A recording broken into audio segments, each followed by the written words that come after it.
Hi guys, it's me, HD, and welcome on this Thursday night to the weekend preview for this weekend's 2022 Hungarian Grand Prix. I hope you're all doing well after what was an exciting to a certain extent weekend last weekend in France, and we did get some interesting things happen obviously during the Grand Prix on the Sunday, but wasn't as good I think of a weekend as it could have been. And it looks as though that's going to be the last French Grand Prix, probably for quite a long time, despite the amount of French influence in Formula One at the moment, with obviously Alpine and Gasly and Ocon on the grid as well. But yeah, not as good as it could have been last weekend. But coming to this weekend's Grand Prix at a track that is a classic track on the calendar. It's been on the calendar since 1986, I believe. So it's great to be back here yet again, and we are going to be here, obviously, for a long time in the future as well. And the last few Grand Prix here in Hungary have been pretty great. Not just good, again, pretty great. Last year, obviously, what a mental race that was, with Esteban Ocon winning his first Grand Prix, or winning, getting his first Grand Prix win last year in Hungary. With obviously Vettel finished in second but got disqualified sadly after the Grand Prix finished. In 2020 we had a very exciting race, even though Mercedes were incredibly quick compared to everybody else. It was a very exciting Grand Prix that weekend, and then in 2019 even we had a classic battle and fight for the win between Lewis Hamilton and Max Verstappen. So if this weekend's Grand Prix can live up to the last three, then this weekend will be another one to remember in this country and at the Hungaroring circuit. But yeah, hopefully all you guys are doing well, and no matter what time it is in your part of the world or where you're from, hopefully having the best day possibly that you can be having. Do bear with me tonight, guys, because I'm not in the greatest physical condition. I do have a bit of a tonsillitis and a bit of a I think I have a spot on my tongue as well. So yeah, I'm not in the greatest physical condition, but thankfully I'll probably by the weekend be absolutely fine. So yeah, do bear with me at times tonight in this stream. But what we're going to get into tonight is the obvious news that's come out today.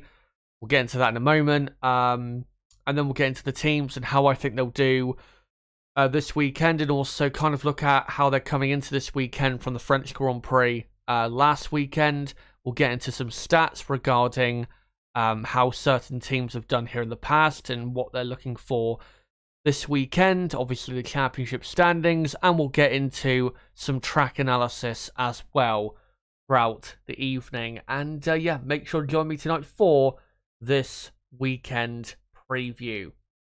But obviously there is only one place to start, and that is with this man, Sebastian Vettel, who today has announced that he will be retiring from Formula One at the end of 2022. His 15-year pretty much F1 career is going to come to an end at the end of this year, and it is sad that it's going to come to an end. He has, of course, had a fantastic career, and even though the last few years haven't been great, or certainly haven't been as good or as great as it could have been, Sebastian has still had an absolutely fantastic Formula One career. And let's get into some of what he had to say in regards to why he has decided to retire. So here we go. He went on to say in a statement that was subsequently released by his team that his decision to retire has been a difficult one for him to take, and that he did spend a lot of time thinking about it, and also had to say, quote, "At the end of the year, I want to take some more time to reflect on what I will focus on next." He continued, quote, "It is very clear to me that being a father, I want to spend more time with my family, but today is not about saying goodbye, but rather it is about saying thank you to everyone, not least to the fans, without whose passionate support Formula One could not exist." So essentially, realised, maybe not realised is the correct word, but decided mentally that he didn't want to continue anymore, and wanted to spend more time with his family. Obviously, does he have 2 or 3 kids, I think, to Sebastian? He has had his kids for quite a while now, so it's not really a surprise that he wants to spend more time with family, and obviously has that right, and that's a wonderful thing to see him go and do. And to be honest, I mean, I'm not going to get massively into Sebastian Vettel's retirement tonight, because I am going to do a video on Sebastian Vettel's F1 career probably later this year, and I will try to get it uploaded before his final Grand Prix in Abu Dhabi, which is on the 20th of November, I believe, that Grand Prix, or the race day. So I will get more into Sebastian Vettel's F1 career, but in regards to his retirement, obviously wanting to spend more time with family is a totable, what the hell is that word that I've just come up with? Spending more time with family is a totally fine reason. I have no problem with him, and nobody should have any problem with him wanting to become more of a family man. But I think if you look at the way his F1 career has gone, I'm not surprised that he is retiring, to be honest. I maybe thought he was going to do an extra year or two at Aston Martin, but I wouldn't. If someone said, coming into this season, Sebastian Vettel this was Sebastian Vettel's last season in F1, I wouldn't have been that surprised, because, obviously the way his time at Ferrari ended was very bad. Not from him necessarily, but mostly from the team, and the way they treated him was, I think, very, very poor. And I think that was him at Ferrari, especially not just in 2020, but in 2019, I think was, and I think I may have even said it at the time, was pretty much the end of Sebastian Vettel racing at the front of Formula 1 races on a consistent basis, because I just didn't think he would be able to get back to that position. Not just because he wasn't maybe performing at as high level as he was in his peak, but his chance at Ferrari had gone, and the ship had sailed, and that Ferrari partnership had definitely come to, or had to come to an end when it did. But when he went to Aston Martin, obviously, when he signed up for Aston Martin, which was, I think, at the time in 2020, the Racing Point team, Sebastian was probably expecting to be racing for a team that was a midfield team, but on the upper parts of the midfield, racing with teams like McLaren and even Ferrari, say in 2021, which was his first year with Aston Martin. Now, at times, Sebastian was racing with McLaren and Ferrari in 2021, but overall, Aston Martin were pretty bad in 2021 compared to how they were in 2020, and their drop-off in performance was absolutely massive compared to the 2020 season. But coming into 2022, obviously there was hope that Aston Martin could turn it around. Obviously they got a lot more money and resources now than they had previously, and that would hopefully for them play a role in their hopefully good performance for 2022.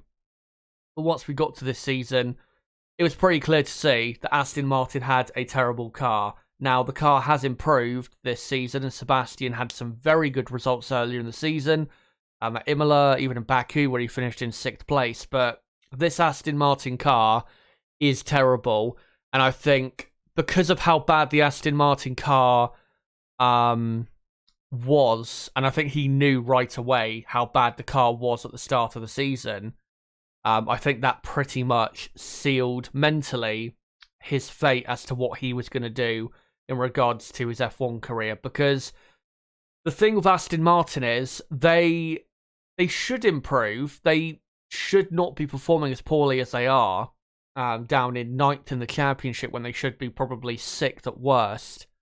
They should be performing a lot better. But given how poor they've been this season, I don't see Aston Martin really becoming a serious upper midfield team even, probably for another couple years at least. And I don't think Sebastian really has the time, or he doesn't really want to be waiting that long to be, you know, consistently fighting in the top 10 or in the upper parts of the midfield. So I'm not really, like I said, that surprised about the decision. And yeah, it will be great to see what he can do in his remaining, how many races have we got left? I think 10 races left of this F1 season. Yeah, like I said, it'd be interesting to see what he can do in his final 10 races of his Formula 1 career. And one thing I will say, because I do know that people will be interested to a certain degree to hear my opinions on Sebastian Vettel's career, especially when I do that video, which will be probably paying tribute mostly to his career. Obviously, I have criticised Sebastian a lot since I made this channel, in 2018 and 2019 especially. But as a person, I've never made any criticisms at all. Because as a person, Sebastian is probably the best person in the paddock and the best F1 driver as a person. You know, stands up for what he believes in. Morally is the best out of anyone in the entire paddock. And in a paddock where morals are not universally good, I have to say. And yeah, I think Sebastian is... I think Sebastian is an absolutely brilliant person, and I think wherever he goes after Formula 1, his the way he is as a person will be in addition to anything that he decides to go and do after Formula 1. But even though, the point I was trying to make a moment ago was, even though I've criticised Sebastian for what he's done in his F1 career, at times, obviously, when he was at Ferrari, and other times, even though I have criticised him and I don't rate him as good as other people do, I will not deny that Sebastian Vettel has had a great career. Obviously, 4-time world champion, and is it 50 plus wins as well in his F1 career? I cannot deny that's a great career. Again, I don't think talent wise and ability wise, I don't think his stats truly reflect how good of a driver he was, but he is definitely, or has to go down as having definitely one of the best careers in Formula 1 history. And as I sit here, obviously depends a lot on how the younger generation do in the next decade. But as I sit here now, I would say absolutely that Sebastian Vettel is one of the top 10 best drivers of all time.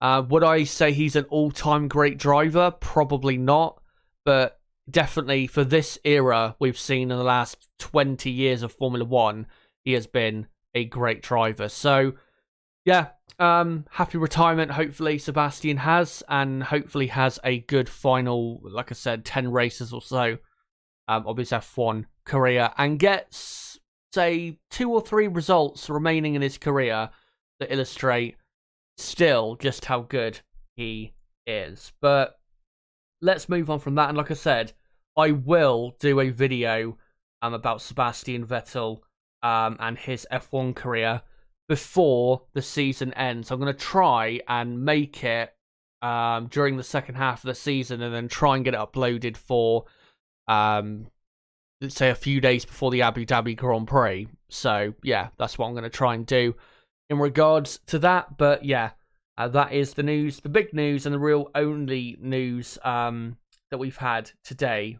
for the Hungarian Grand Prix.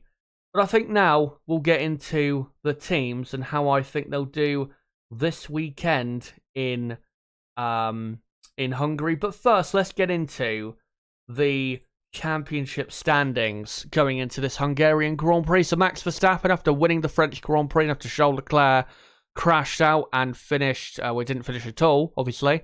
Max Verstappen leads in the Drivers' Championship by 63 points, and the championship is absolutely dead. Now, Sergio Perez is only 7 points behind in P3. So Leclerc, will have to defend that probably for the rest of the season because he's not going to get anywhere near Max Verstappen ahead of him. Carlos Sainz is a point ahead of George Russell in who is 5th, and Carlos Sainz obviously is in P4. Lewis Hamilton is 6th and has closed the gap massively to the 4 drivers ahead of him. And then you've got Lando Norris in P7, Esteban Ocon in P8, Valtteri Bottas in P9, and Fernando Alonso in 10th in the championship. And for the Constructors' Championship going into this Grand Prix, Red Bull are leading by almost 100 points. And yeah, the Constructors' Championship also, that fight is absolutely over. Ferrari going to have to be looking in their mirrors, no pun intended, at Mercedes when it comes to finishing second in the Constructors' standings, as Mercedes are only 44 points behind in 3rd. Alpine are now 4th and 4 points clear of McLaren, who dropped down to P5. Alfa Romeo are 6th. Still, then you got Haas in P7, AlphaTauri 8th, Aston Martin 9th, even though they did take a point from the French Grand Prix. They still remain in 9th because they're still pretty much miles away from the rest ahead of them. And then Williams are last. With McLaren, I think that's the lowest position they've been in the Constructors' Championship since 2018, possibly. Or even maybe 2020. But last year, they were always in the top 4. I know people will say, well, what about the first 2 races this season? But you know, that was early in the season. I think if you compare to midway through last season and midway through the 2020 season, McLaren were not in the position they are in now. So, yeah, not a great season McLaren are having. I've just realised I've forgotten to change the middle column and what drivers are in which team. So I'll make sure to do that or make sure to change that after this stream. So sorry about that. But yeah, those are the Constructors' Championship standings. And now let's get into the teams and how they're going to do this weekend. And we'll start off with Red Bull Racing. Red Bull had a decently quick car last weekend in France. Got obviously a fantastic result of winning the Grand Prix and Perez in 4th. Perez definitely could have done a lot better than he did, but it was still a great result for the Red Bull team. It would have been very interesting to see how they would have done if Leclerc did not crash out of the race, because it would have been probably a very close fight for victory between Max and Charles. But Leclerc made the mistake, and Verstappen took the deserved victory in Le Castellet, and comes to the Hungarian Grand Prix looking for his first ever win around this track. He's never won the Hungarian Grand Prix, which I'm very surprised by, because he has had a couple chances in the last 3 years. Obviously, 2019 was on pole position here and was very close to winning that race. And then last year, had it not been for the crash at turn 1, you never know, he could have ended up winning that weekend as well. But yeah, he's never won this Hungarian Grand Prix and will be looking to get his first win here this weekend. Now, in the dry, Red Bull should not be anywhere near as quick as Ferrari, really. It should be similar, if not more so, in Ferrari's favour this weekend in terms of who is the quickest team. This track is going to suit the Ferrari car better than it is the Red Bull, certainly in qualifying trim, again, in dry conditions. So, yeah, when it comes to the dry, I think Red Bull are probably looking at a defeat here in Hungary, because especially if Ferrari can lock out the front row, which I think in the dry is very possible with the car they will have, it will be very tough to break a front row lockout around a track like this, which is so hard to overtake at, to win the Grand Prix. But we are expecting rain possibly this weekend. I'm just going to quickly look to see what the current forecast is for the Hungaroring. But we have seen many forecasts for rain this weekend. Let me just quickly look at what the weather forecast is for Budapest. And let me have a look. So, well, on Sunday, it says it's going to be sunny now, which is interesting. But Saturday looks as though it could be a wet one. Now, the only way the weather will help Red Bull is because of Max Verstappen's talent, clear talent we can see when it comes to driving in the wet that we've already seen this season.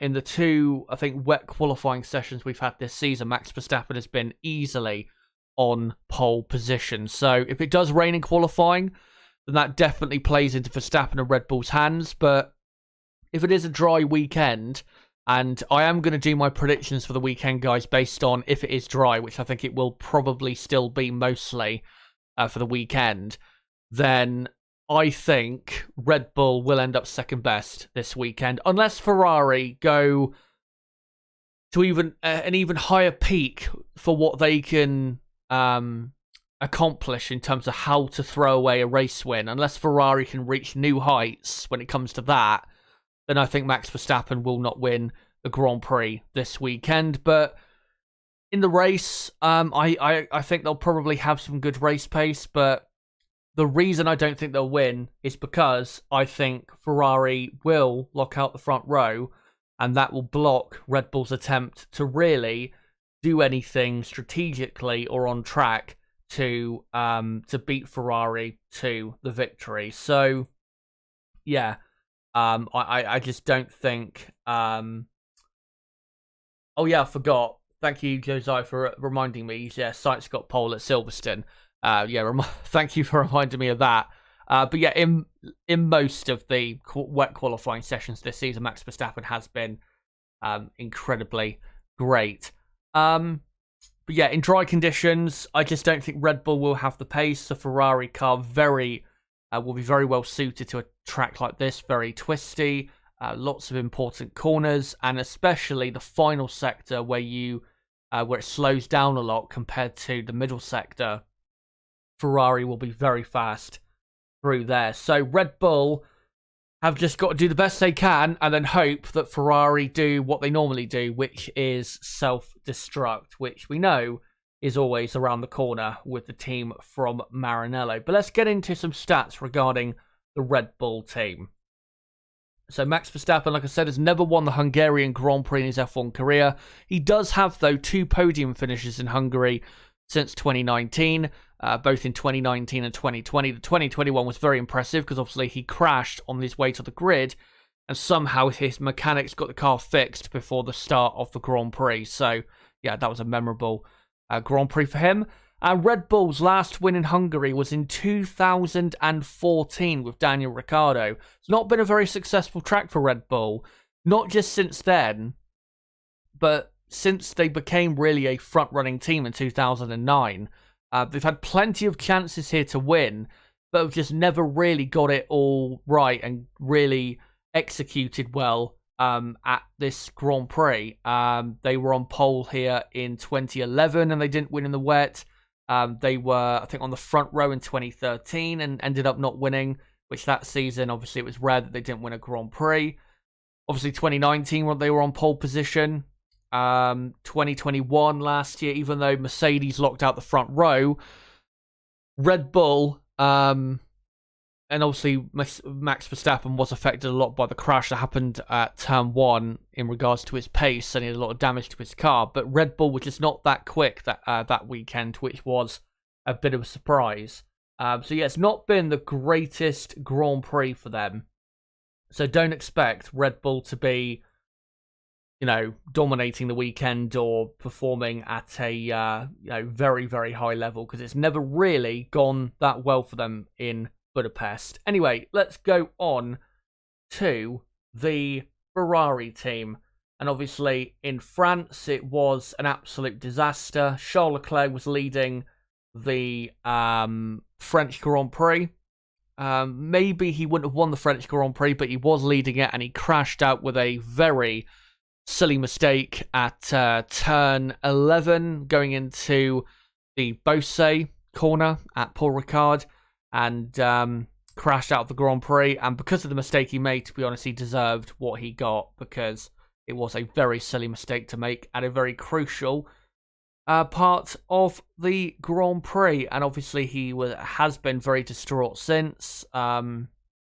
Basically locked himself at home and not gone anywhere until he had to go on the plane to come to this Grand Prix in Hungary. So yeah, he's been very distraught in the last few days, and I'm not surprised because I think he knows fully well how costly of a mistake that was for any championship aspirations that he had going into that Grand Prix. I mean, I personally, and you guys know, I've thought the championship was over after Canada, but he personally still thought he had a chance, but he knew that after that Grand Prix that it was absolutely over. And then obviously with Carlos Sainz, he started from the very back of the grid, probably could have got third in the Grand Prix had it not been for his team cooking up yet again another amazing strategy by pitting him with 10 laps to go, giving him no chance of finishing on the podium, when I think they should have kept him out on track to try and get third, even though he had the 5-second penalty, because they would have ended up still with the same result of P5, even if he wasn't able to pull enough of a gap to Perez and Russell. So yeah, disaster in France. They should have won the French Grand Prix, really, given the pace they had that weekend. So they come here looking for what is, or what has to be, a win this weekend. If they don't win this Grand Prix this weekend, then, I mean, I've already given up in regards to Ferrari when it comes to the championship.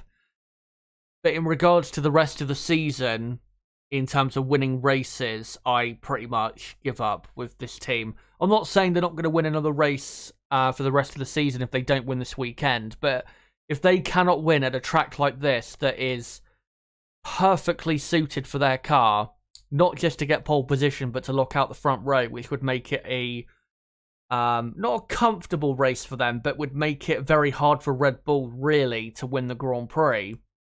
If they still can't win, then I have no hope for them going forward, especially with them trying to keep second in the Constructors' Championship, which honestly, with every Grand Prix that goes, I'm not actually sure they're going to do that. I'm not actually sure they are going to beat Mercedes in the Constructors' Championship, because Mercedes continue to outscore them, despite Ferrari clearly having a faster car. So, yeah. Like I said when I was talking Red Bull, Ferrari should look out the front row this weekend. They've got the car that is easily quick enough to do that. But will they actually win the Grand Prix? Obviously, we'll have to see. They should win the Grand Prix if they lock out the front row. But I don't have a ton of faith in this team for obvious reasons. I'll probably be proven wrong on this, but I do think they will win this weekend, because I do think they'll get the front row lockout, and I think that'll be just about enough for them to win the Grand Prix. But honestly, I would not be surprised if they didn't win. But I'll predict them to win anyway, with Charles Leclerc winning the Grand Prix. I think that's what will happen. And then probably in second will be Max Verstappen, ahead of Carlos Sainz in third. But I think definitely, yeah, in qualifying, Ferrari will have the pace, but in the race, I wouldn't be surprised if Red Bull were actually the quicker team that we saw in Paul Ricard. But, yeah, they've got to win this weekend.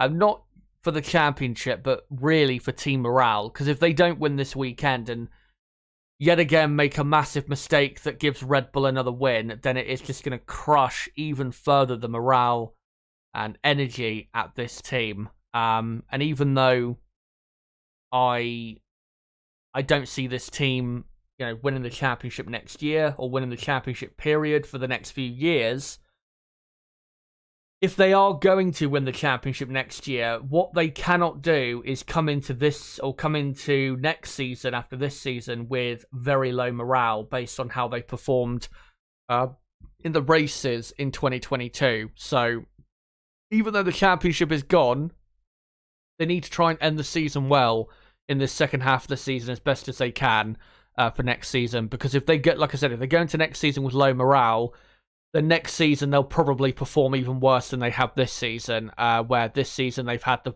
fastest car, but have performed as if they are the third fastest team, honestly, especially in the last month or two. So, yeah, hopefully Ferrari do win this weekend, but we know that even though it is expected, probably, that Ferrari should win this Grand Prix, that they don't really ever live up to expectations in a negative way. But let's get into some stats regarding the Ferrari team. And Charles Leclerc has never finished on the podium in Hungary, with his with fourth being his personal best from 2019. And that weekend, Sebastian Vettel, who is obviously retiring at the end of the year, will be did finish in third for Ferrari that day. But to be honest, if you look at the races we've had here since 2018 that Leclerc has raced in, except for 2019, Leclerc's not really had that great of a chance at finishing on the podium, so can't really blame him that much. Leclerc only has, though, 2 podiums in the last 9 races in 2022. The last 9 races are all of the races we've had since his win at the Australian Grand Prix, and those only 2 podiums were second in Miami and then his win in Austria. Those are the only 2 podiums he has had since the Australian Grand Prix, and his form has been absolutely, in terms of results, has been absolutely shocking since the Australian Grand Prix, even though I'd say 80% of his results have been caused by the team rather than himself. Ferrari do have, though, to their advantage over Red Bull, a more recent win at this track compared to Red Bull. Their last win in Hungary was in 2017 with Sebastian Vettel, and that weekend they had a 1-2 in qualifying and a 1-2 in the race. If they could replicate that weekend, that would be a job well done for Ferrari. But even though back then they were just getting warmed up for the clown show, they've definitely gone on leaps and bounds really since then in their buffoonery since 2017. We'll see what they do this weekend. Hopefully it is not as embarrassing as it was in France. Now let's go on to the Mercedes team. Obviously in France, what a result they had of second and third. A big points haul for them and a big points haul compared, most importantly, to Ferrari. And going forward for the rest of the season, with Mercedes probably bringing an upgrade to the not to this Grand Prix, but to the Belgian Grand Prix after the summer break, which could, and hopefully will, give them an extra 2 or 3 tenths of a second.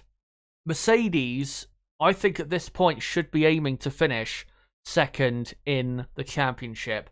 Yes, Ferrari have a faster car, but given how Ferrari perform on race day and their conversion rate from qualifying to the race and being able to convert where they qualify being so bad, I think definitely it is possible as long as Mercedes can continue to improve their car.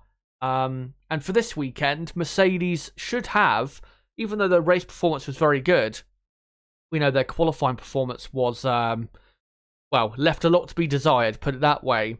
4th and 6th they were, and they were miles off pole position, were Mercedes.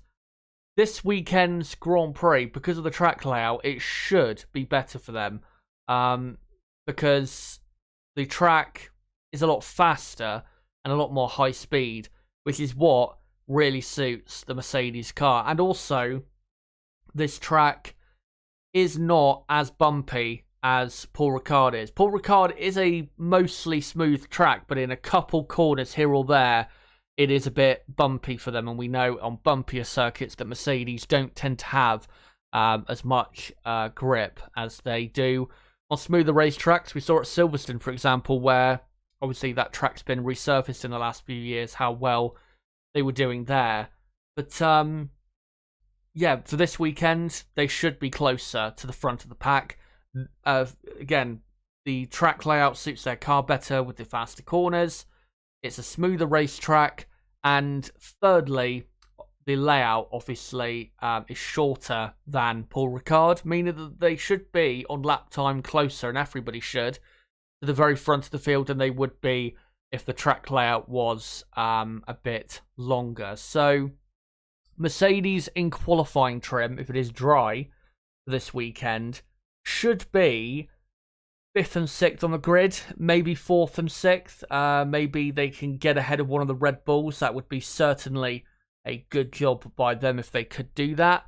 But I think when it comes to the race, I think Mercedes are going to be in a very good position if they can qualify in, say, 4th and 6th or 4th and 5th, because we've seen how good their race pace has been in 2022 compared to their qualifying pace. But if they're not too far off in qualifying, say only 4 or 5 tenths of a second, then that means they'll probably, on pure lap time, be only 2 to 3 tenths of a second slower in the race, which would put them right in the fight with certainly Red Bull, maybe even Ferrari, especially if Ferrari make their usual mistakes. So I think Mercedes, if they can perform as well as I believe they can this weekend, I think they're definitely podium contenders, but I think they could possibly win the race this weekend. I think it's definitely possible. But again, it will need, or they will need, things to go their way, such as Ferrari cocking up. That would be a big reason for them winning if they do win the Grand Prix this weekend. Obviously, the man on screen, Lewis Hamilton, has won here plenty of times, so I have no doubt he'll be absolutely on it this weekend. And I've got to say, Lewis Hamilton right now is performing at a very, very high level. So, yeah, I think he'll be right up there this weekend. And I'm hoping they are about half a second at worst off pole position, say, with their fastest car, which is probably going to be Lewis Hamilton, because Lewis is so great around this track. And this is Lewis's best racetrack, I would say, on the calendar, even better than Silverstone or Canada, the Circuit de Gilles Villeneuve, I would say, given how many times he's won here and how he's always been so incredibly quick here, no matter what year it has been. Even back in 2009, when he was racing in a dog of a McLaren, he won this Grand Prix by like 13 seconds over the rest of the pack. Yeah, just an amazing performance it was that weekend. But yeah, I think if you're a Mercedes fan, you've got to be very you've got to be cautious to a certain extent, because yeah, the performance in the Grand Prix in France was very good, but we have to remember how in qualifying they were, quite far off. But I think you've got to be, if you're a Mercedes fan, probably cautiously optimistic for this Grand Prix this weekend. If they can get a decent qualifying result, like I said, of a fourth and a fifth place, then they will set themselves up then for a pretty good race result, because they will probably, and I'm hoping we'll see further evidence of this tomorrow when the teams do their race runs, they will probably have some good race pace in hand compared to Red Bull and Ferrari. So, yeah, I think this is going to be a good weekend for them, and certainly look out for the GOAT, Lewis Hamilton, who I'm sure will be at his very best this weekend, as he's in great form, as I said. But let's get into some stats regarding him and Mercedes. Lewis Hamilton has won the Hungarian Grand Prix 8 times in his F1 career. Those wins were 2007, 2009, 2012, 2013, 2016, 2018, 2019, and 2020. And he would have won last year had the team not got his strategy so wrong.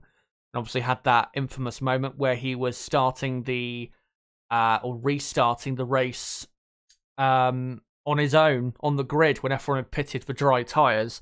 But yeah, if the strategy was better for Lewis Hamilton last year, he would have got his 9th win last year as well. And Mercedes have won the Hungarian Grand Prix 5 times since 2013. All of those victories have been with Lewis Hamilton. But Lewis is currently on his longest streak without a win since the second half of the 2010 season and most of the 2011 season. In the first 3 quarters of the 2011 season. Is that actually correct? I think I might be thinking of pole position actually instead of the win. Let me just think actually. He's been what? His last win was it 14 races ago? So when was the last time he went 14 races without a win? So no, it wouldn't have been 2010-11. Sorry about that, guys. I think I got confused with the pole position one. Because I think his record for the longest run he's gone without a pole position, I think, is between 2011 or 2010 and 2011. So sorry about that. That's the incorrect stat there showing. But yeah, Lewis Hamilton around this track and at this Grand Prix is an absolute great driver. So make sure to look out for him this weekend. And now, finally, before we come on to you guys in the chat, make sure to keep your comments coming and let me know what you think of the news that Sebastian Vettel has retired from Formula 1 and he will be retiring at the end of the season. And let me know how you think the top teams will do this weekend in Hungary in the live chat. And I'll get to your comments in a moment. But let's move on to the McLaren team, who last weekend was bittersweet, I feel, for McLaren. Because obviously they brought upgrades last weekend to the side pod area, and the engine cover was the biggest upgrade for them. And we saw that it improved the car for sure. They were about 2 to 3 tenths of a second quicker compared to the, say, front runners, or closer compared to the front runners than they would have been without that upgrade. So it definitely made improvements for them. And was great to see McLaren, especially in qualifying, being so competitive. Lando Norris ending up in P5. But disappointingly, did not have the race pace to go with that, as Alpine had just a couple tenths of a second in hand over McLaren. And that's why Alpine ended up outscoring McLaren in the Grand Prix and ended up overtaking them for 4th in the championship. But I feel as though, again, it was a bittersweet weekend. And as well, a weekend where people may have been coming out of the French Grand Prix feeling as though McLaren haven't actually improved when they have. It was just, they didn't really get a great start to the Grand Prix with Lando Norris in the French Grand Prix, which definitely did not help his race result. And I think they just haven't got quite the car with the new upgrades quite dialed in as of yet, but I'm sure they will get that sooner rather than later. But coming to this Grand Prix, with the upgrades they have now brought, I really do expect McLaren to be the quickest midfield team this weekend. And I would be, if I was McLaren, I would be very disappointed if they were not the quickest midfield team. And they should be, McLaren, about how far off pole position? Probably about a second off pole, not too far behind the 2 Mercedes. Obviously, Mercedes will be massively quick in the race compared to McLaren. But yeah, if McLaren can be, say, 7th and 9th with both cars, or just get both cars in the top 10, really, that would be a good enough result, I think, for McLaren. They should have, again, the quickest midfield car. Hopefully Daniel Ricciardo is competitive to a certain extent this weekend. The good thing with Ricciardo is the last 2 races, he has been, I think, actually pretty good. Finished 9th in Austria, 9th in France. And to be honest, I don't think you can really ask for any more from Daniel, because in Austria, McLaren weren't that quick, to be honest, to begin with. So he did well to get in the points anyway. And was, by no surprise, slower than Norris, who has always been very, very competitive at the Red Bull ring. And then last weekend, yeah, it was disappointing he couldn't hold on to 8th, because he did jump up past Ocon after Ocon took his penalty in the Grand Prix. But at the end of the day, Alpine, and we saw this with Alonso and Norris, Alpine were just too quick. That's why McLaren could not outscore them in the race. So I think Ricciardo, like I said, last 2 weekends, race weekends, has been doing the best he can.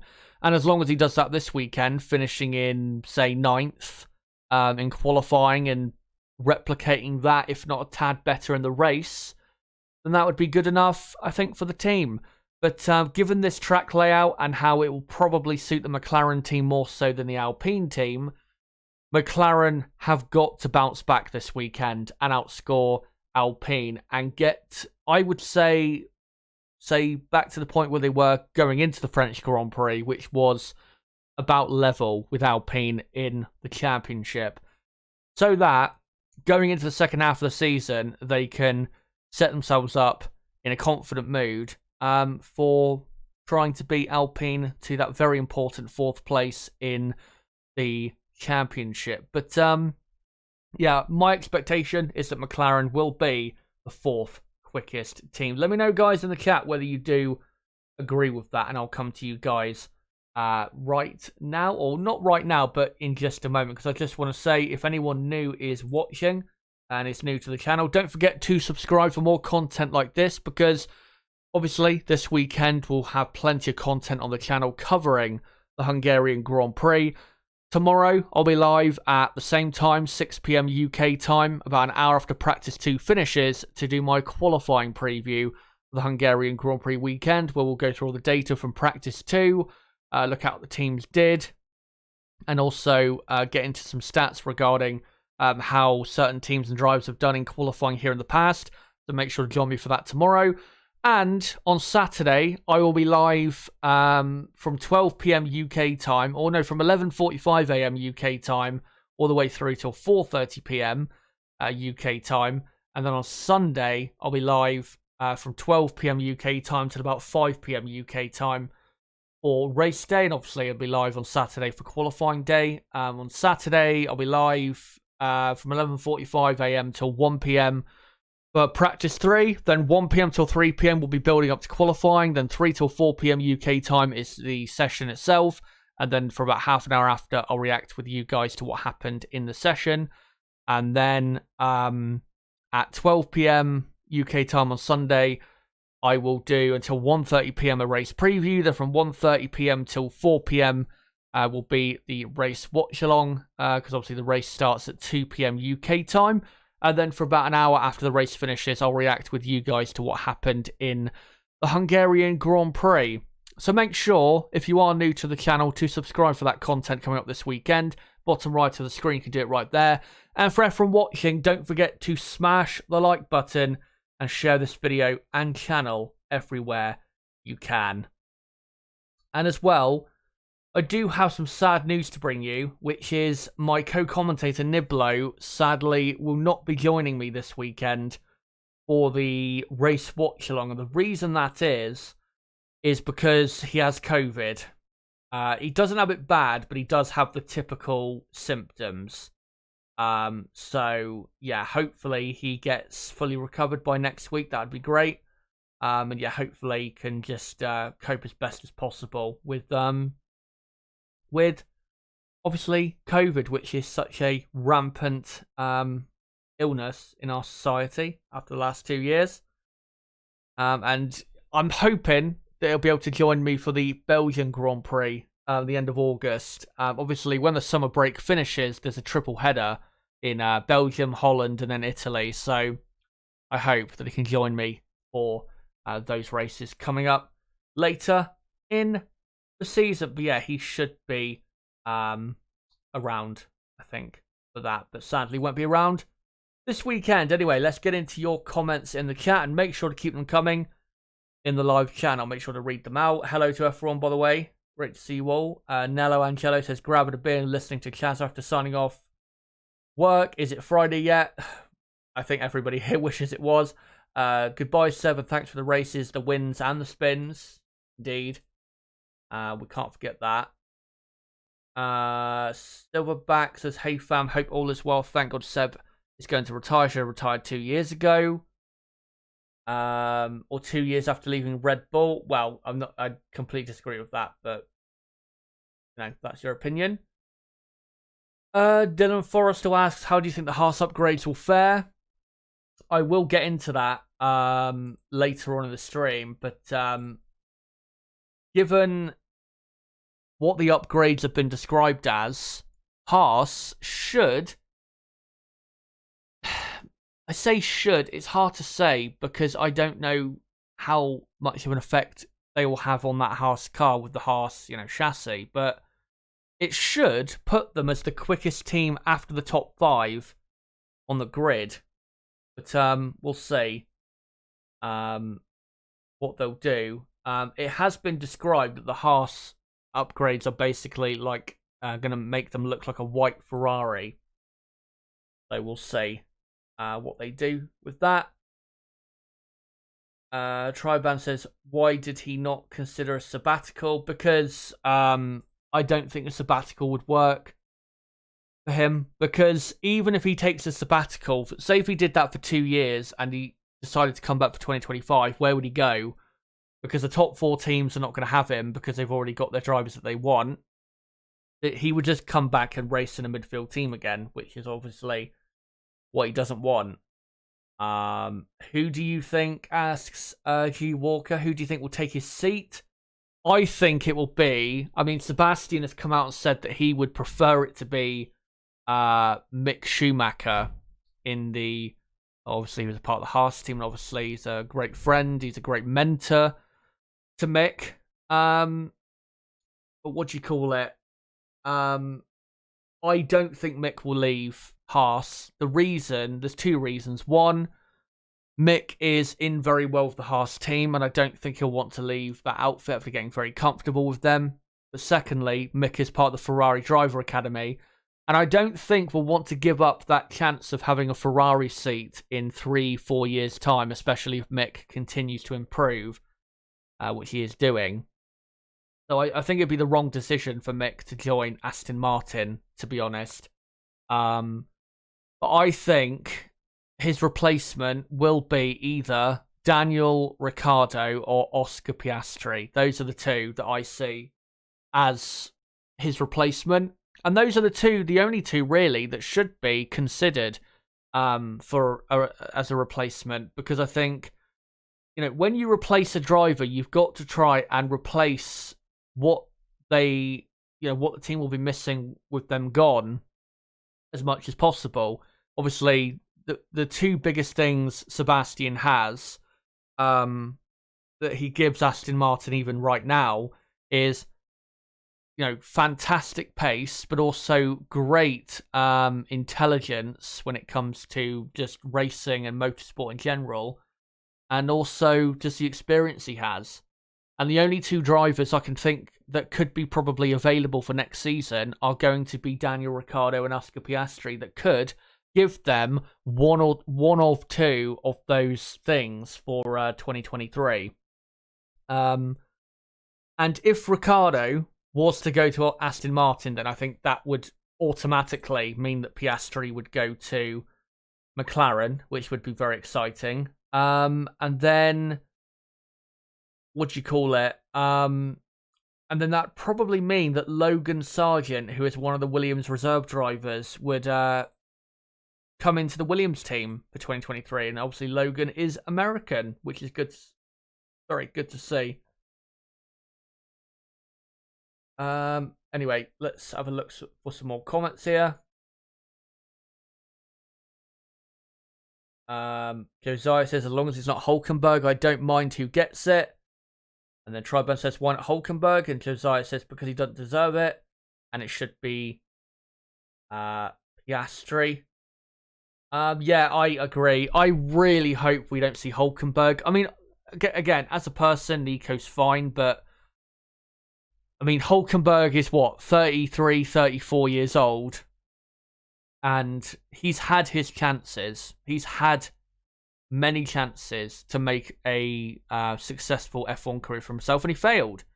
And if Aston Martin sign Nico Hulkenberg, they are not really getting a driver that is anywhere near as good as what they're losing in Sebastian Vettel. And they're also getting a driver that isn't going to be that much better than Lance Stroll. And when we saw when he was racing for Aston Martin at the start of this season, I mean, let me just quickly look at what he was doing in like qualifying quickly compared to Stroll.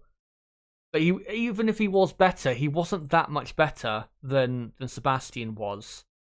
Outqualified Stroll in Bahrain, but then Stroll beat him quite handily by like 20 seconds in the race. And then in Saudi, Stroll outqualified him, didn't outrace him, but wasn't really that much better. So really, they need to sign someone who can be a step up on Lance Stroll. That's what they need to sign. And a step up on Lance Stroll would be a Ricciardo or a Piastri, not a Nico Hülkenberg.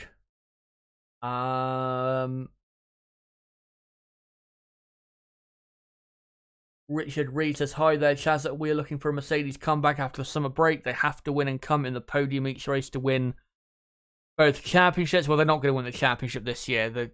Their championship hopes ended after like race 4 this season, when they discovered that no matter what they do, their car isn't quick enough. So yeah. Ewok says, I don't understand why people are calling Ferrari clowns. This year they've been fighting against a heavily rule-biased Red Bull. Also, their engines are the least reliable compared to others. I know people will say, and yeah, there has been instances this season where the FIA has been favourable to Red Bull wrongly. But if you look at this season, you cannot say that the reason Red Bull have been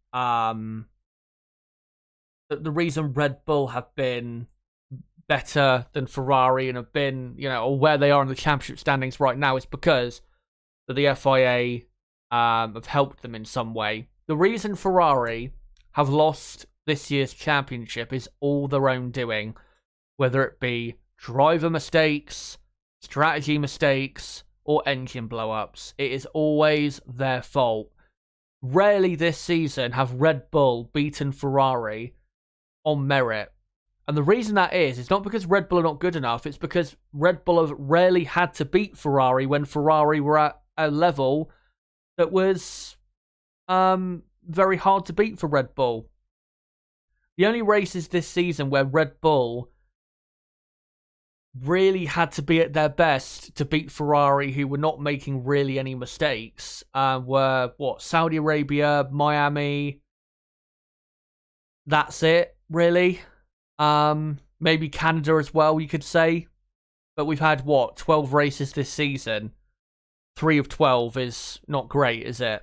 The only races this season that Red Bull have won where they've actually had a proper, challenge from Ferrari.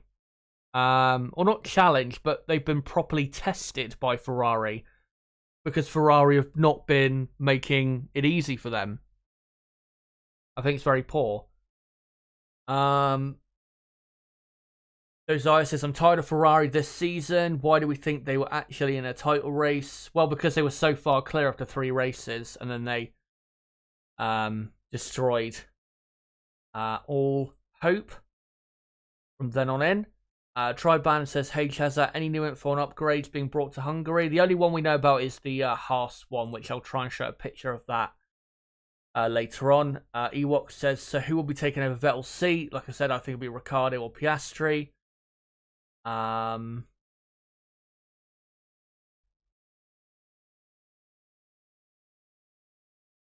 Ewok says, last year Red Bull was the only team that could compete. Well, with Mercedes, yes, absolutely. Josiah says, we need Merc to dominate. Ferrari aren't cutting it. We don't need any team to dominate. I think domination, whilst it does raise the level of quality throughout the grid, when you have one team dominating, it is bad for competition, obviously. But if we had Mercedes up there fighting for victories regularly, like Ferrari and Red Bull have been this season, it would definitely make Formula One much more exciting. Ewok says, Vettel is a nice guy who was found out on track. Unless his car was dominant, he lost out. Not every time, but yeah, I think more times than not, he did lose out. In comparison to his rivals, certainly later in his career. Josiah says, I wanted this to be Hamilton's revenge, but I'm willing to wait another year, provided Merck can get it right by the end of this year. Leandro says, unfortunately, Mercedes won't fight for the championship this year and even next year, maybe 2024. I don't agree with that. I think they'll be back next season to being a title contending team. Let's see if I find some other ones quickly before we get on to the rest of the teams. Laurie Rastogi says this is harsh on Perez, but they should use him to slipstream Verstappen in qualifying. I'm not. I'm not sure they should do that because I just don't think it'll really give them that much of an effect. I mean, Red Bull. Helmut Marko's actually talked about how Red Bull are going to be taking engine penalties soon. Probably at the Belgian Grand Prix or Italian Grand Prix with both cars. Well, not both cars at the same race, but, you know, say one car at Spa and then one car at Monza. Even though I'm not sure they really have to, because they still have only used 2 full power units and you only have to use 3 for the whole season. So they could go the whole season without penalty, could Red Bull. But I just don't think at a track like this it's worth doing the whole slipstreaming thing.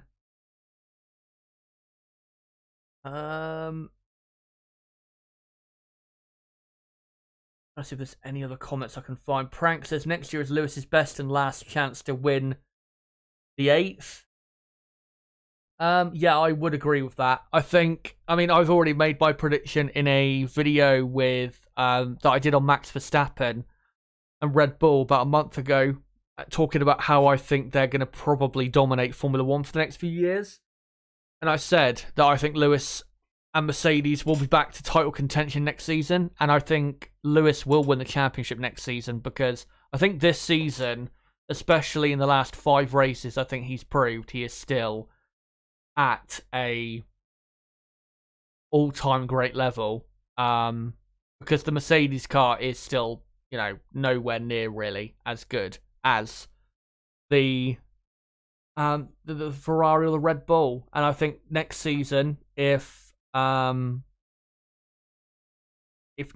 next season Mercedes arrive with a car just as quick as Red Bull, then I think he will win the championship, win his 8th world championship for sure. Richard Reed says, Chaz, all it takes is for Max to fail 3 races and this championship's up for grabs. I mean, yeah, but I mean, if we have like 5 races to go and Max can win the championship with the 5th remaining race left in the calendar, I mean, theoretically, if Max then doesn't finish any of the 5 races to go in a season and Leclerc wins them all, then the championship could go to Leclerc. But just because mathematically it's still possible doesn't mean it's actually possible. Max Verstappen is going to win this year's World Championship. It's already booked and sealed and delivered. It's already happened. Charles Leclerc is not winning a championship this season. Neither are Ferrari, neither are Mercedes, neither are Lewis Hamilton, because Max Verstappen is just too far ahead. And he's not going to squander a 63-point lead in the final 10 races. It's just not going to happen. Especially when you consider that Leclerc will have to take probably 2 more engine penalties this season, which will pretty much guarantee him not to win those races. Anyway, let's move on with the rest of the teams and go on to Alpine, who are now 4th in the championship. And for the first time, I think since they were Renault in 2020, they are in the top 4 of the constructors' standings. Great to see from this team. And they definitely can keep hold of it for the rest of the season. McLaren's upgrade that they brought to the French Grand Prix will help McLaren quite a bit, but as we've seen since Alpine's upgrade that they brought to the British Grand Prix, where they also had a new side pod design going towards the floor, that's helped their pace as well since the British Grand Prix. And I think for this weekend, I think the McLaren will be a quicker car for this weekend, but because of this man, Fernando Alonso, the absolute Giga Chad, we know how great he is at driving at incredible levels for the car he's racing in.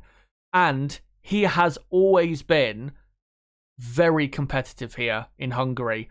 Even back in the days at McLaren in his second spell, he was always in the points here.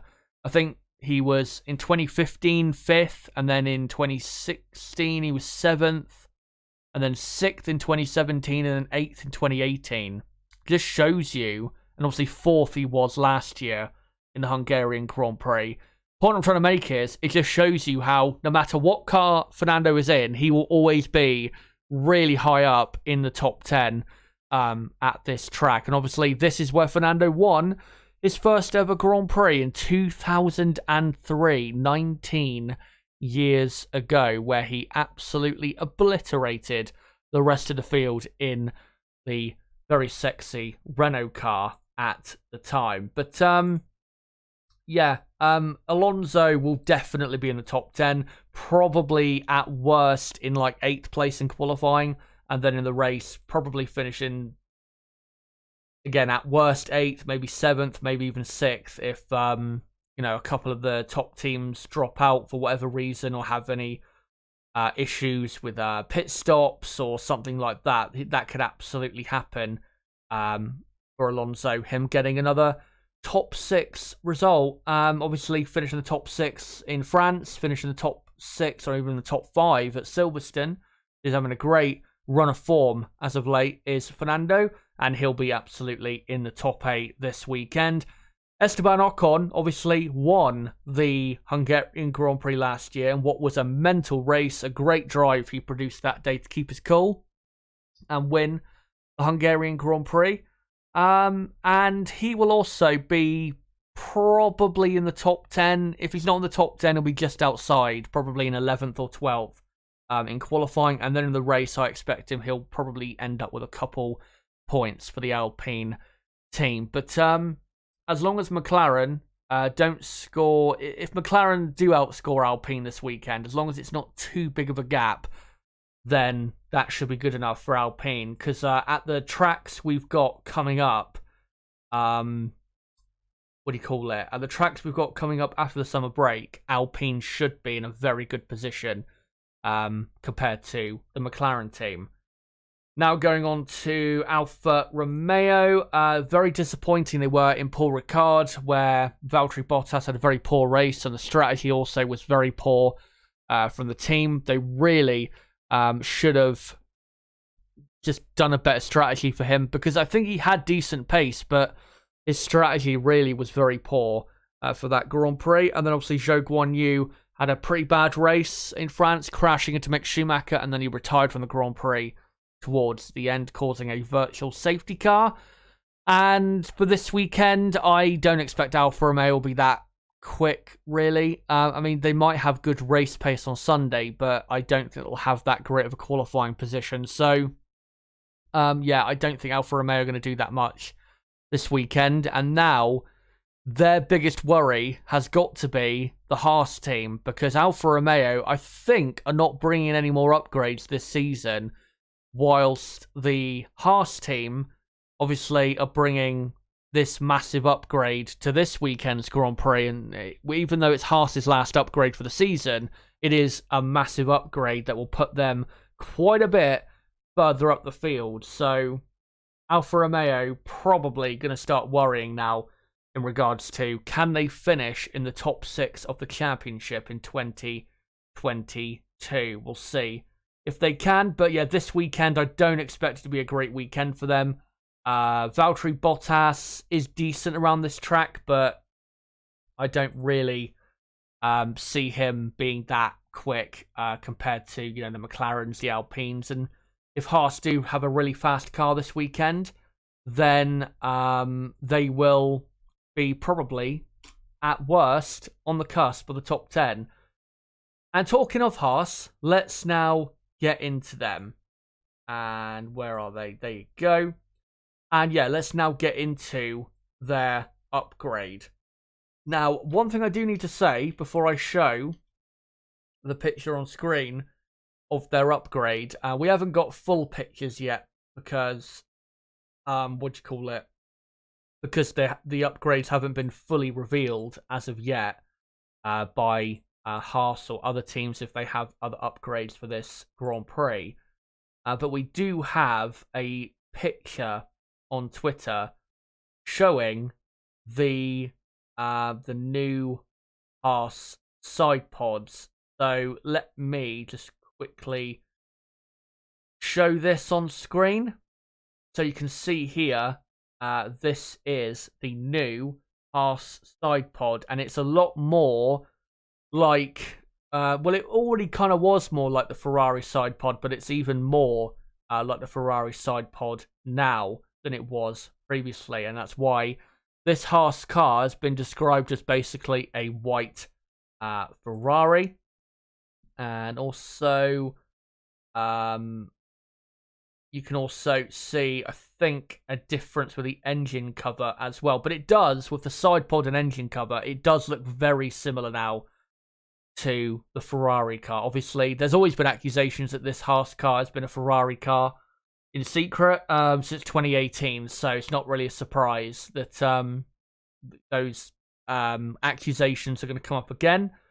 But if it is as effective for Haas as it is for Ferrari, then we should see a big benefit this weekend. And because of the track layout, with it being so short, I think you'll probably see them gain about half a second this weekend. But when we get to tracks like Singapore later in the year and COTA, the Circuit of Americas obviously later in the year, I think you'll see probably them end up a second lap quicker than they would be without those upgrades. So we'll see how well they work for them. Hopefully they work very well, because if they were to rise up the field by that amount of lap time compared to what they're doing now, or what they have been doing, in the last few races, it would make the midfield very interesting going forward for the rest of 2022. A reminder that it will only be that upgrade for this weekend on Kevin Magnussen's car.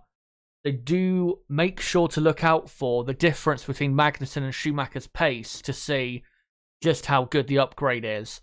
But yeah, hopefully it will be a big, big step up for them. Going on now to AlphaTauri. Once again, in France, very disappointing race. Really should have got a points finish out of the weekend. Obviously, they brought upgrades to the French Grand Prix last weekend, and it did improve their car. But once again, for the millionth time this season, they have had a Grand Prix where the potential was there for a decent result, and they ended up getting nothing. So, it's just Groundhog Day with this team. They've had so many races this season where they could have scored a few points, and then it's just not happened because of whatever problem. Other drivers crashing into them, big mistakes in qualifying or the race. It's a continuous thing with this team, and that's why they sit 8th in the championship, and that's why they're going to probably finish 8th, to be honest, in the Constructors' Championship. But with the new upgrades, we'll see how that works for them this weekend. Their biggest weakness this season has been their performance in high-speed corners, and obviously Hungary has quite a few high-speed corners.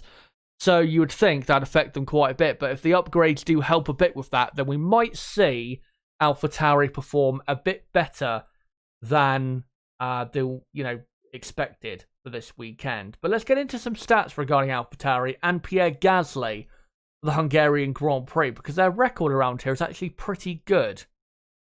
Because Pierre Gasly has finished inside the top 6 of every Hungarian Grand Prix he has raced in, except for 2020. For Toro Rosso in 2018, he was 6th. And then he was 6th for Red Bull in 2019. 2020, he qualified 10th, but ended up retiring with an engine problem that he had throughout the entire weekend. And then last year, he finished 5th in the race. So watch out for Gasly. This is a very good racetrack for the Frenchman. And he qualified 5th here, I think, last year as well, did Gasly. So yeah, look out for him around the Hungaroring. And also, AlphaTauri / Toro Rosso, when they were Toro Rosso, have finished in the points at every Hungarian Grand Prix since 2014, except for 2020. So this has been historically a great circuit for them. So look out for the AlphaTauri team this weekend. And now we'll go on to Aston Martin. Obviously, we talked about the news that Sebastian Vettel is retiring from Formula 1 at the end of the season. This track for him is normally a pretty good one, so we should see a decent performance this weekend from Seb, but unfortunately, they are not going to be, I don't think, that competitive at all this weekend, because this track is not going to suit their car whatsoever, with the amount of downforce they are lacking on this Aston Martin compared to the proper front-running midfield teams. So I would not be surprised if both Aston Martins were knocked down Q1, or even finishing, say, both cars in the bottom 3-4 in the order, in the entire order for qualifying. I would not be surprised by that whatsoever. We know Lance Stroll has a terrible record here at the Hungaroring. I know, obviously, in 2020, he qualified 3rd and finished 4th here, but that was an anomaly compared to what he's done here in other years. So, yeah, Aston Martin, I think, are going to be pretty bad this weekend, and unfortunately for Sebastian, I don't think there's going to be that much he can do about it. And finally for Williams, this will be another track, a good track to see how well their upgrade is working. Alex Albon had a pretty good race in France. Obviously, he started 13th, and I think he finished in 14th, was it? In France, and he did pretty well. Wasn't that much slower, really, than the teams who got in the points. So, or the Aston Martin team that got in the points. Sorry. So yeah, it'll be interesting to see what he does this weekend. He has decent pace from what I remember here in the past. He did win here, I think, in F2 in 2018. Did Alex? So, that'll be a good omen for him coming to this weekend. And he got a point here in 2019 for Toro Rosso. And then in 2020, finished in 5th, I think, for Red Bull. So it's a decent track for Alex. And obviously, for Nicholas Latifi, there will be great memories for him of this Hungarian Grand Prix. Because last year, the GOAT finished in P7 ahead of his teammate in 8th. That's what sealed pretty much Williams finishing 8th in the Constructors' Championship in 2021. But I don't think the same will happen this weekend. But they should have some decent pace, but I'd be surprised if they could seriously challenge for points. And in a moment, we will move back on to your comments in the chat. But one thing I want to do is I want to get into the lap, the Hungaroring lap, and what it really takes to have a good lap here in Hungary, and just what the track is like. So let's get into here. The track map. Obviously, the first sector, which is in red, is pretty flat out. There's only really 2 corners to really bother about, which is turn 1 and turn 2. But it is pretty much flat out. Then you get into the middle sector, which is in blue, and that has a lot of corners and is twisty, but very, very fast, especially in qualifying. Then in the yellow is Sector 3, as you can see, and that is where it starts to slow down quite a bit more compared to Sector 1 and Sector 2. So pretty much as the lap goes on, you're getting slower because of the corner speeds. But it is kind of like a go-kart track because of how tight it is, and because of just the nature of the way the corners come at you, very similar to a go-kart track, especially in the middle sector, where corners are just coming at you left, right, and center. So yeah, it is very similar to that type of feeling. and drivers do enjoy this circuit quite a bit. And what we're going to do, guys, is we are going to look at an onboard lap, quite possibly a lap of the quickest Formula 1 car of all time, the 2020 Mercedes F1 car going around the Hungaroring track back in 2020. And this lap was an absolutely stonking lap from Lewis Hamilton in 2020. So let's get into that now. And here it is. And Lewis Hamilton now coming down the pit straight into turn 1. Turn 1, you don't really need to hit the apex that much. I mean, he does here. But if you take a wider turn in, it doesn't really affect you massively for turn 1. Then into turn 2, going a bit wider here. He does hit the apex there, but, making sure to have great speed on the exit is very important. Then flat through turn 3, then into turn 4, which in these cars was almost flat out. What an amazing speed he had there through turn 4. Then you go into turn 5, a very fast right-hander.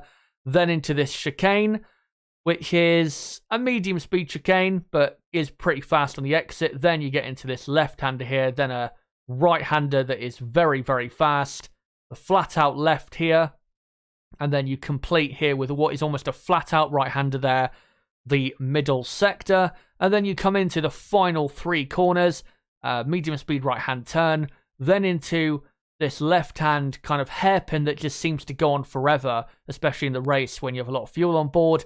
And then into the final corner, a very fast final corner in qualifying, but in the race, it's very important to get good traction off the exit of that corner.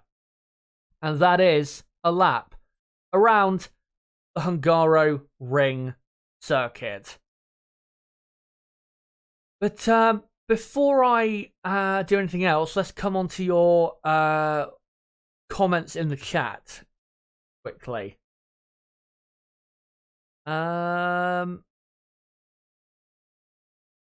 Say Regara says Alonso is probably the best bad car driver ever, but he just never created a winning culture the way Hamilton, Vettel, and a few others could. Yeah, true. I think Fernando's always that driver that you hire when you already have a good car. You can't hire Fernando and expect him to help develop the team into a front-running team. Even though I do think Alpine, because they're now, with Otmar Saf now being the team boss, because they now have a better team boss, I do think that Alpine are going to start going places, especially next year. But yeah, I agree. Ewok says Ocon is performing better in the championship than Alonso. Yeah, true, but I don't think Ocon has been better than Fernando this season. Fernando has been very unlucky in 2022. Latifi 2024 World Drivers Champion. And let me see if I can find any other comments quick to read out.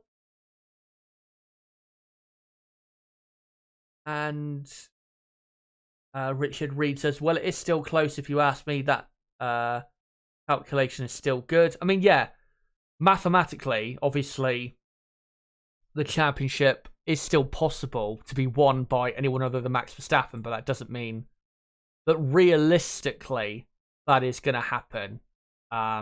Yeah. But anyway, I think, guys, I will come to the end of this stream. Sorry to Sparky Pete, by the way, for you turning up late. But don't worry, we've got plenty of content coming this weekend, so you can just join me for that instead. But thank you guys for joining me for this stream. And like I said earlier, make sure to come along to my stream tomorrow night at 6 p.m. UK time. That's 1 hour after practice 2 finishes, or the qualifying preview for qualifying day at the 2022 Hungarian Grand Prix. If you are new to the channel, don't forget to subscribe for more content like this. Bottom right of the screen, you can do it right there.